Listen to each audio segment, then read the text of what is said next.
नमस्कार सभी को। आप देखने लग गए हरियाणा डेली पोस्ट और मैं अंकुर ग्रोवर नरवाना। जैसे कि आप सबको पता है, मेरे फेसबुक पर, यूट्यूब पर है जो मैंने कल एक ऑडियो है जो डाली थी, जो बड़ी वायरल हुई है। उसमें एक बच्चे के साथ है जो जिस तरह से गंदी हरकत करने की बात कही गई है, एक महिला को रेप करने की बात की गई है।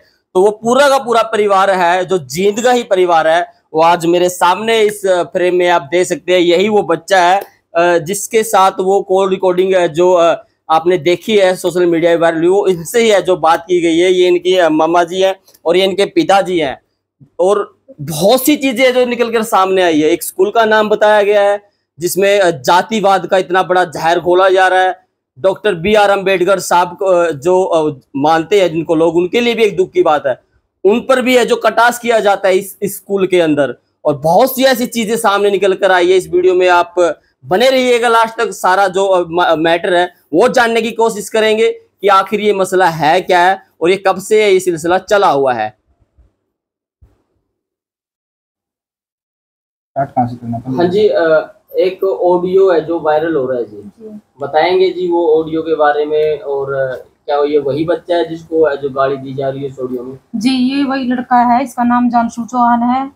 ये 8th A में पढ़ता है। इसको आपस में दो लड़कों की आपस में कुछ बहस हुई। जो इसका दोस्त था, इसने उसका दोस्त को दोस्ती निभाते हुए बताया कि भाई तो उसको कह दे मेरे से सॉरी मांग लेगा, बीच में मत आएगा।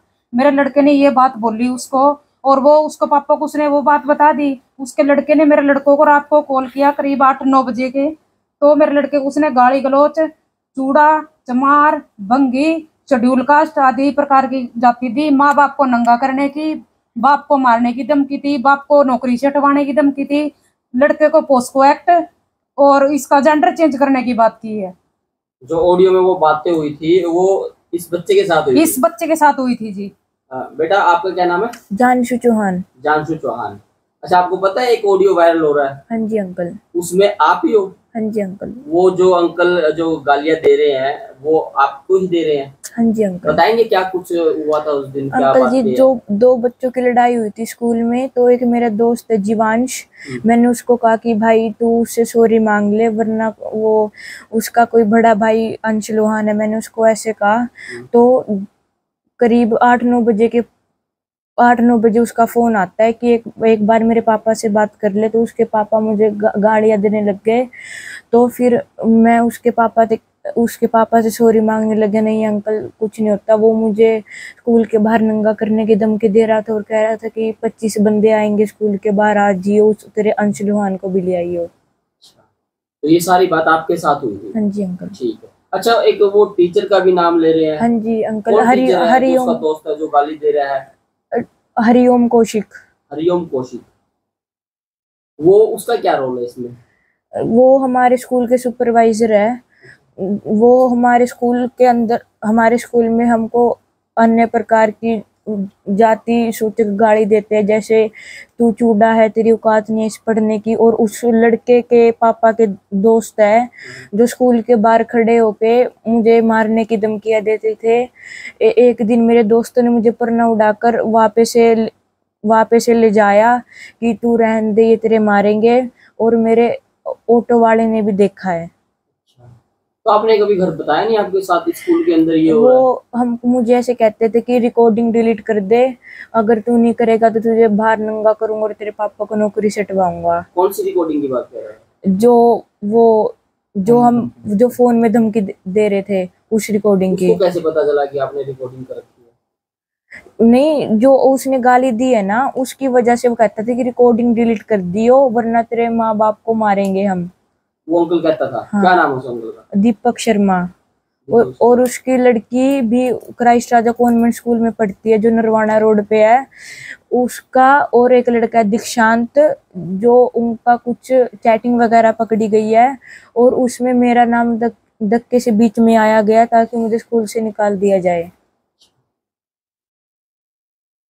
अच्छा, जो ये हरिओम सर जो आप कह रहे हैं और जो दीपक शर्मा, ये दोनों दोस्त हैं? हाँ जी अंकल। अच्छा, अच्छा, और भी कुछ स्कूल के अंदर कुछ आपने कुछ देखा हो, कुछ हाँ हो रहा जी है, कुछ ऐसा अंकल। गलत आपको लगता हो हाँ कि जी अंकल, कई दिन पहले मेरे एक बच्चे ने प्राइवेट पार्ट पे मुक्का मारा, तो हमारी जो प्रिंसिपल ही था सिस्टर नन, हाँ। मैं उनके पास गया कि सिस्टर ऐसे ऐसे बात हुई, तो सिस्टर ऐसे कहती लिखित में दे दो, तो मैंने लिखित में दिया, उस पर भी कोई एक्शन नहीं लिया, बल्कि उल्टा ही मुझे धमका दिया कि तू चूड़ा है, तेरी क्या औकात है, ऐसे कहते किसने बोली ये बात? सिस्टर हीता ने। सिस्टर हीता, ये बोली हो? हाँ, और साथ में उनके हरिओम कौशिक सर भी थे। कुछ और टीचर्स कुछ कहते हैं, हाँ कुछ जी, और बातें कुछ? और रजनी चुग मैम है जो बच्चों को भड़काती है कि ये चूड़ा इसके साथ मत बैठा करो, जिसकी वजह से 6th 7th 8th 5th class से लेके अब तक मैं अकेला एक ही बेंच पे बैठता हूँ। अब तक? हाँ जी सर। आपने पूछा नहीं कभी मैडम से कि मैम मैं पूछता तो वो ऐसे कह देते कि तू शरारती है इसलिए हम तुझे आगे बिठाते हैं। अच्छा, तो फिर आपको कैसे पता है कि मेरे को मैं कास्ट को लेकर ये ऐसा करते हैं? क्योंकि वो कास्ट के बारे में बच्चों को भी कहते हैं, वो बच्चे मुझे आके बताते हैं कि मैम तुझे मुझे ऐसे कह रही थी तेरे बारे में। और अगर मैं उन बच्चों को कहता हूँ कि चल सिस्टर के पास चलते हैं, प्रिंसिपल के पास, तो वो मैम को कह देते हैं मैम ये ऐसे ऐसे कह रहा है कि प्रिंसिपल के पास चल। अच्छा, उस रिकॉर्डिंग में दो बंदे हो रहे हैं, वो गालियां दे रहे हैं, वो कौन है? एक तो जो उसका भाई है जीवांश का, और उस लड़की का दिवांशी का, और एक को नहीं पता, एक वो दीपक शर्मा है। एक दीपक शर्मा है। हाँ। तो पुलिस प्रशासन में आप लोग गए थे जी? हाँ जी गए थे हम, 17 तारीख को हमने एप्लीकेशन लिखवाई थी शाम को जी। लेकिन वो पंचायती तौर पे बोलते रहे समझौता हो जाएगा, समझौता होतेगा, ऐसे कर करके टाइम मांगते रहे वो। फिर हमने 18-20 तारीख को इसी साहब ने बुलाया हमें, वहाँ गए, हमारा कोई सहयोग नहीं किया उन्होंने, तो हमें बोला गया कि ऐसे ऐसे एक्ट नहीं लगता। अच्छा, हाँ जी, तो पूछा नहीं भी कैसे लगता है? पब्लिसिटी में जब बोलते हैं ना, 5-6 लोगों के सामने बोलते हैं ऐसे एक्ट जब तक लगता है, इस पे कोई कार्रवाई नहीं होगी। अच्छा, आपके सामने कब आई ये ऑडियो रिकॉर्डिंग? ये आई मेरे को पास 17 तारीख को, 17 मई को। 17 मई को। और ये था मामला कब, कितने तारीख? 7 मई का। 7 मई को जी। इस बीच में स्कूल में आप लोग, सुनने में आया है, मेरे सूत्रों से पता चला कि आप माफी भी मांग के आए हैं? जी, हम 16 तारीख को स्कूल में गए हैं करीब 4 बजे शाम को। वहां से पहले 10 लोग बैठे हुए थे, जिसमें रवि चोपड़ा की पत्नी और रजत शोरान जो एडवोकेट है, वकील है, और 2 सिस्टर थी, एक स्कूल की अध्यापिका थी, क्या नाम, अंकिता डिल्लो। हाँ जी, ये मौजूद थी वहां पे। उन्होंने हमसे जबरदस्ती सुनाया, और दीपक शर्मा ने थोड़ी सी वीडियो कट करके जब जो मेरे लड़के ने बोला है कि वो उससे माफी मांग ले वरना वो बंदे बुला लेगा, सिर्फ यही बात पे हमसे माफी मंगवाई। मेरे घर वाले ने उनके पैर भी पकड़े, जो कि वहां पे कैमरा लगा रहा है, ऑडियो भी है, वीडियो भी है। आप पकड़वाए गए? हाँ जी, हमसे पकड़वाए गए, और मेरे से जबरदस्ती उसने रजत शोरान ने मेरे से लिखवाया है, बिल्कुल ये लिखो ये लिखो ये लिखो। स्कूल का कौन सा मामला, क्या नाम है स्कूल का? क्राइस्ट राजा कॉन्वेंट स्कूल, नरवाना रोड। जी।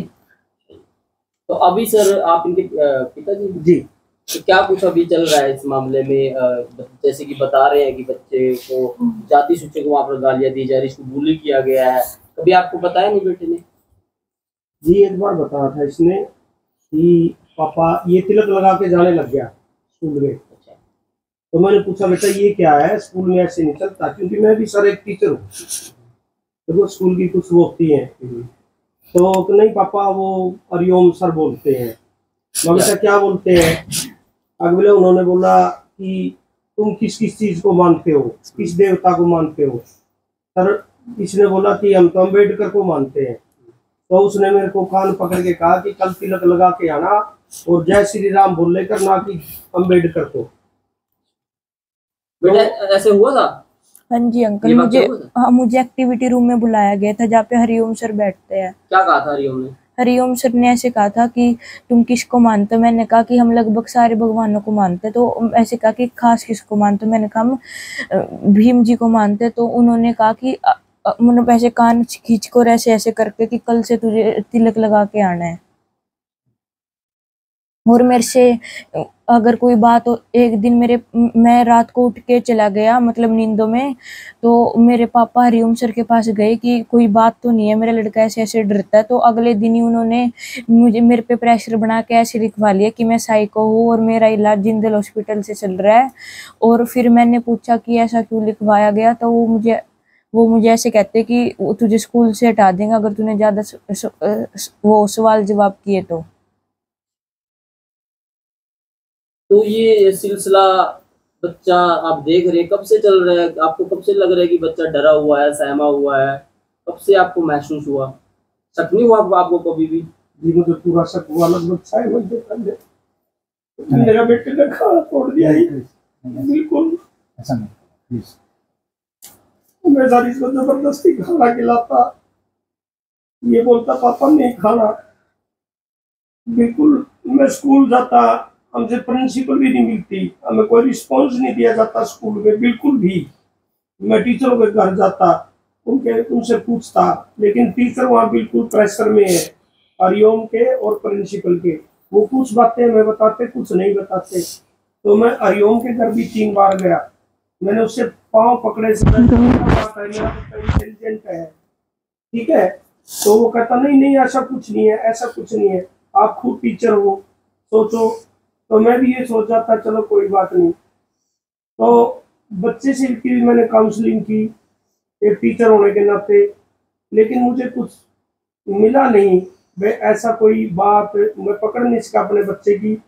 तो मैं अक्सर फैमिली में बैठ के मेरी पत्नी के साथ डिस्कस करता, बच्चे के साथ कुछ गलत हो रहा है। मैं स्कूल भी जाता, मैंने टीचरों को पर्सनली फ़ोन भी किए जिनकी रिकॉर्डिंग है मेरे पास, भाई मेरे बच्चे के साथ कुछ गलत हो रहा है। वो समझते तो थे बात को, वो कहते नहीं सर ऐसा कुछ नहीं है, कोई बात नहीं, मैं हूँ, हम देख लेंगे।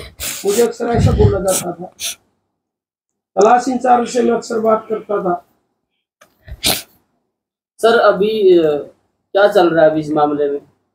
इस मामले में एफआईआर हुई है अभी? नहीं, एफआईआर नहीं हुई है। कितने दिन से चल रहा है ये मामला? ये मामला सर पुलिस की संज्ञान में 17 तारीख को आ गया था। हमें एएसपी मैडम ने बुलाया था, वहाँ हमारी कोई खास बात नहीं सुनी गई। क्या कहा उन्होंने? उन्होंने ये कहा ये SC एक्ट ऐसे थोड़े बनते हैं, ठीक है, और वो स्कूल है उसकी मर्यादा भंग मत करो आप। सर क्या कुछ कहेंगे, जैसे जिस बच्चे के साथ स्कूल के अंदर है जो बुली किया जा रहा है, जाति से गाली दी जा रही है, प्राइवेट पार्ट है जिसके काटने की कही गई है इस बच्चे की, ऑडियो आपने सुनी होगी? मैंने ये ऑडियो सुनी और बच्चे को पर्सनली जो है वो बात की मैंने इनसे, सारे मामले की जो है गंभीरता से मैंने इसके ऊपर जो है बात की इनसे, और सारा मामला जो है मैंने अपने संज्ञान में लिया। बच्चा जो है इतना सहमा हुआ है, इतनी दहशत के अंदर है कि भाई वो स्कूल के जितने भी राज हैं, जो इसके साथ में उत्पीड़न हुआ, जो इसके साथ में शोषण हुआ है, वो कहीं ना कहीं अपने अंदर ही दबाए बैठा हुआ है। जब मैंने इनसे पूछा तो कहीं ना कहीं मेरे खुद के बदन में है ना कहीं रोंगटे खड़े होने लगे, गुस्सा इतना आ गया था, उत्तेजना इतनी हो गई थी कि भाई आज 21वीं सदी में जिस देश को हम विश्व गुरु के नाम से जानते हैं, उस देश के अंदर 21वीं सदी के अंदर हम जी रहे हैं, उसके अंदर भी आज इस प्रकार के जो हालात पैदा हो गए हैं कि एक बच्चे को अपनी पढ़ाई करने के लिए उन लोगों का शोषण का सामना करना पड़ता है। आज भी जातीय भेदभाव का जो है सामना करना पड़ रहा है। आज इनको जो है कदम कदम पे इनके जो रास्ते में रुकावटें आ रही हैं। जब से इस बच्चे ने अपना जो है इंटरव्यू दिया था स्कूल के अंदर कि भाई इनको IAS बनना है, IAS की ये तैयारी करने के लिए ये अपना एक एम लेके चल रहे हैं, लेकिन कुछ मानववादी लोगों को, जाति सूचक लोगों को, जातिवादी लोगों को आज वो चीज़ कहीं ना कहीं खल रही है कि भाई ये जो है अनुसूचित जाति के बच्चे जो हैं आज कहीं ना कहीं आगे बढ़ रहे हैं, और अगर ये इस प्रकार से आगे बढ़ते रहे तो कहीं ना कहीं उनके बच्चों के लिए कोई ना कोई रास्ते का रोड़ा बन जाएंगे। इसलिए उनको रोकने के लिए वो हर प्रकार के हथकंडे अपना रहे हैं। और जिस प्रकार की ऑडियो के अंदर उसने बात कही है, मैं हैरान हूँ कि भाई वो इंसान है या हैवान है जिसने एक 12 साल के बच्चे के साथ में इतनी बदसलूकी के साथ में जो ये बातचीत की है। मैं जो ये कौशिक है, क्या नाम है इसका, दीपक कौशिक है, इससे स्पेशल मुलाकात करूंगा और इसके आमने सामने बैठ करके इससे पूछूंगा, अब बता भाई तू कितना बड़ा तूफान है, अगर तेरे को ज्यादा ही बड़ा तूफान बनने का शौक है तो हमारे से टकरा भाई। एक छोटे छोटे बच्चों के साथ में ये बकवासबाजी करने का क्या बनता है? दीपक कौशिक है जो इस बच्चे दीपक शर्मा। दीपक शर्मा दीपक है शर्मा है जो इस बच्चे के और इस लेडीज के साथ रेप करने की बात कर रहा है। ये जो वही है इनकी वो। मदर है, हाँ जी। इसकी मदर के साथ में भी जो गंदे शब्दों का इस्तेमाल किया है, जो गालियां दी हैं, जो जिस प्रकार का है। इसके फादर हैं, इनके फादर को भी इन्होंने नौकरी से हटवाने के जो है थ्रेट किया है, धमकी दी है। और इसके भी कहीं ना कहीं गुप्तांगों में मतलब कोई उंगली देने की बात करता है, कभी टिकड़े तोड़ने की बात करता है, कभी किसी चीज की बात करता है। और गालियां तो ऐसे ऐसे दे रहा है जो हम सुन नहीं सकते हैं आम रूटीन में। जब हम उस रिकॉर्डिंग को सुनते हैं तो कहीं ना कहीं बदन के अंदर आग लग जाती है कि भाई आज भी छोटे छोटे बच्चे के साथ में इस प्रकार का जो है जातीय शोषण करा जा रहा है। कहीं ना कहीं देखो ये विचारणीय विषय है और मैं प्रशासन से गुहार करता हूं कि भाई इसके ऊपर जल्द से जल्द संज्ञान लिया जाए और ऐसे लोगों के ऊपर कहीं ना कहीं जल्द से जल्द कानूनी कार्रवाई अमल में लाई जाए, ताकि भाई जो इस प्रकार की घटनाएं घट रही हैं उनके ऊपर अंकुश लगाया जा सके। नहीं तो इस प्रकार की घटनाएं जो है निरंतर बढ़ती जा रही हैं। आए दिन अभी आपने देखा होगा 2 बच्चे जो मार दिए, वो भी जुनैल बच्चे थे, उनको भी मौत के घाट उतार दिया गया। वो एक जो है जातीय जहर जो छोटे छोटे बच्चों के अंदर घोला जा रहा है, जिसकी वजह से आए दिन जो है घटनाएं बढ़ती जा रही हैं। और समाज के अंदर जो आज कहीं ना कहीं हम अपने आप को डेवलप मान रहे थे, अपने आप को जो है आज नया एक भारत का निर्माण बोले हम कर रहे हैं और नए भारत का हम अपने आप को हिस्सा मानते थे, आज उस भारत के अंदर इस प्रकार का जातीय जहर बच्चों के दिमाग में घोला जा रहा है। इससे तो ये और 100 साल पीछे चले जाएंगे। स्कूल के अंदर ये सब चल रहा है। स्कूल के अंदर छोटे छोटे बच्चे, इनको इसके साथ में मैंने इसे जब पूछा है गहनता से, तो इसने बताया कि भाई मेरे को अकेला डेस्क पे बैठाया जाता है, मेरे को ये कराया जाता है कि भाई तू चूड़े का बच्चा है, तू एक साइड में बैठ, अकेला बैठाया जाता है। आज भी अगर इस प्रकार का शोषण अगर बच्चों के स्कूल में भेदभाव होगा तो किस प्रकार से ये इतने बड़े बड़े स्कूल 7 इसकी जो फीस है मैंने अभी देखी 7200 रुपये फीस है, 7200 रुपये फीस इसने जमा करवा रखी है, मंथली फीस इसकी है। ये मंथली अपना पेट काट काट के बच्चों का अपना पालन पोषण करके अपने बच्चों की जो फीस जमा करवा रहे हैं, ताकि भाई हमारे बच्चे भी अच्छे स्कूल में पढ़ करके अच्छे पदों पर नियुक्त हो सकें। लेकिन ये जातिवादी लोग जो हैं ये इस चीज़ को हजम नहीं कर पा रहे हैं और वो फीस लेते वक्त तो मतलब हम आराम से हाथ फैला देते हैं, लेकिन जब बच्चे के शोषण की बात आती है तो वो किनारा कर लिया जाता है कि भाई ये तो कॉमन बात है, जबकि ये कॉमन बात नहीं, ये बहुत बड़ा विषय है। बच्चों के अंदर जातीय जहर घुल गया तो ये आने वाले समय में क्या बनेंगे। तो पूरा परिवार है आपका, हम प्रशासन से मांग कर रहे हैं कि वे इसके ऊपर जल्द से जल्द कानूनी कार्रवाई की जाए।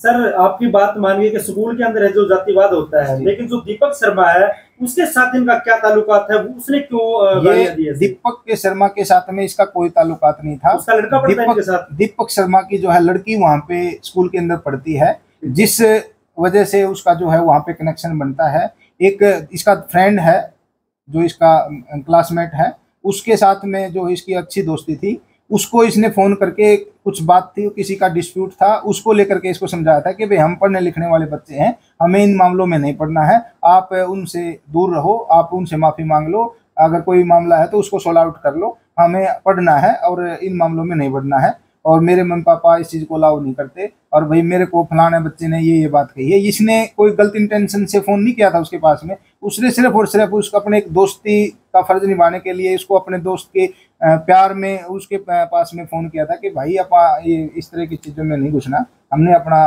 करियर देखना है, आप इससे दूर हो जाओ। उसी चीज़ को लेकर के दीपक शर्मा ने इनके फोन के ऊपर इतनी भद्दी गालियां, इतना भद्दे शब्दों का इस्तेमाल, जाति सूचक शब्दों का इस्तेमाल किया है। फिर अगर जब इन चीज़ों को हम उजागर करते हैं तो कुछ लोग हैं जो वो कहते हैं कि भाई क्यों जहर घोल रहे हो, जातीय जहर। अरे हम जहर नहीं घोल रहे, हम तो विरोध कर रहे हैं उन लोगों का जो अपनी जातिवादी मानसिकता को कहीं ना कहीं समाज के अंदर जहर घोलने का काम करते हैं। अगर उन लोगों का विरोध नहीं किया गया तो वो इसी प्रकार से और ज्यादा जहर घोलेंगे और समाज कहीं ना कहीं दो फाड़ होने का काम हो जाएगा और समाज जो है एक दिन आपसे जो ये देश जो है ना सारा का सारा ही आज कहीं ना कहीं टकराव की स्थिति में आ चुका है। और ऐसा ज़्यादा दूर नहीं है समय कि भाई जब हम आपस में एक दूसरे के बैरी बन जाएंगे और आपस में लड़ लड़ के मरते रहेंगे। ये राजनीतिक षड्यंत्र है, इसको हमें समझना होगा। लोग जो है शिकार हैं, वो मोहरा हैं, हम सब। ये सरकार जो है मनुवादी सरकार है, ये अपना शिकार हम सबको बना रही है। किसी ना किसी तरीके से वो जातीय दंगे भड़का करके, जातीय जहर घोल घोल के हमें आपस में अभी तक एफआईआर भी नहीं हुई है इस मामले में। अभी तक कोई एफआईआर दर्ज नहीं करी गई है। क्या कहना चाहेंगे आप सरकार से, नायब सैनी से, इस मामले को लेकर? आप पूरा परिवार यहाँ पर बैठा हुआ है। देखो, हम तो हाथ जोड़ के यही बोलते हैं कि 36 बिरादरी को कि हमारा सहयोग करें। इस 12 साल के बच्चे को पूरा मतलब कि अपने बच्चा समझ कर इसको पूरा मतलब कि इसका पूरा वो करें, इसको न्याय मिलना चाहिए इस बच्चे को। बस इस बच्चे को किसी ने न्याय मेरे को मिलना कुछ नहीं बताया चाहिए। घर पे भी। इस बच्चे का और आने वाले समय में इस प्रकार के हादसे ना हो, उसके लिए हमें जो इस प्रकार के जातिवादी लोग हैं उनके ऊपर अंकुश लगाना होगा, उनके खिलाफ में कानूनी कार्रवाई उनके खिलाफ करनी पड़ेगी। आज उठाई हमने तो हमारे बच्चे को रस्टिकेट कर दिया स्कूल से। रस्टिकेट कर दिया? हाँ, रस्टिकेट कर दिया स्कूल से। अब विरोध भी ना करें बच्चे। एएसपी ने बोला है कि आपके लड़के को रस्टिकेट कर दिया है। बेटा स्कूल के अंदर कुछ और देखा आपने, कुछ ऐसी कोई किसी की कुछ ऐसी गलत हरकत, बच्चों के साथ कुछ हो रहा है वहां पर, कुछ ऐसा गलत देखा हो? और भी अंकल जी, और भी बच्चे हैं 2-3 जिनके साथ होता है, लेकिन वो आवाज नहीं उठाते उनको ये धमकी दी जाती है कि तुमको स्कूल से निकाल देंगे। तो जो दीपक शर्मा है, ये स्कूल के बाहर आता है आपके? डेली का काम है। जब से ये एफआईआर हमने दी है वहाँ पे पुलिस में, उसके बाद से नहीं आ रहा, बाकी हर दिन आता था वो। जब से रिकॉर्डिंग का मामला हुआ है उससे 2-3 दिन पहले स्टार्ट किया था आना, और वो आया करीब 15-16 अप्रैल तक। कुछ गलत हरकत भी करता है वो बच्चों के साथ, आपके साथ कुछ ऐसा? नहीं, वैसे तो नहीं करता, लेकिन वो धमकियां देता है कि तुझे नंगा करूंगा, तेरी मम्मी को करूंगा ऐसे, तेरे डंडा दूंगा ऐसे। फिर एक बार उसने बंदे भी बुला रखे थे, तो वो उसका जो लड़का है जीवान से, वही मुझे रिकॉर्डिंग में कह रहा है कि 25 बंदे आ रखे थे। वो रिकॉर्डिंग में सुना भी सकता हूँ, अभी फोन है। तो वो लड़का ऐसे कहता है कि 25 बंदे आ रखे थे, तू आया क्यों नहीं स्कूल के बाहर। तो उस टाइम पे मेरे दोस्तों ने बताया था कि 25 जने तुझे ढूंढने लग रहे हैं स्कूल के बाहर। तो उन्होंने मुझे परना उड़ाकर मेरी ऑटो में छोड़ दिया था। कौन सी क्लास में पढ़ता है?